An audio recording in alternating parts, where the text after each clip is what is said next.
اعوذ باللہ من الشیطان الرجیم بسم اللہ الرحمن الرحیم والذین آمنوا وہاجروا وجاہدوا فی سبیل اللہ صدق اللہ مولانا العظیم۔ پاکستان کا مطلب کیا؟ لا الہ الا اللہ۔ دستور ریاست کیا؟ محمد الرسول اللہ۔ میں نے آج اس دین کے گلستان اور اس علم و دانش کی ایوان میں جس موضوع پر گفتگو کرنی ہے وہ الفاظ کی مالا میں یوں ہے: پاکستان بنانے میں علماء اہل سنت کا کردار۔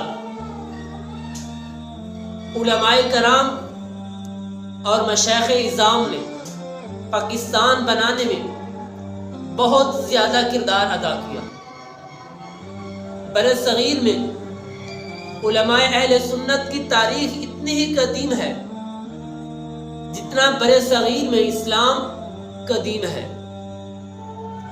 علماء اہل سنت اور مشائخ اعظام نے پاکستان بنانے میں اپنا کردار اس طرح سے پیش کیا۔ پاکستان بنانے میں علماء کرام اور مشائخ اعظام نے اپنا کردار اس طرح ادا کیا: کلمۃ اللہ ہی العلیٰ کا علم لے کر آئے پاکستان بنانے میں، ولا تہنوا ولا تحزنوا کا عزم لے کر آئے پاکستان بنانے میں علماء کرام اور مشائخ اعظام۔ اعدلوا واقرب للتقویٰ کی عدالت لے کر آئے پاکستان بنانے میں علماء کرام اور مشائخ اعظام۔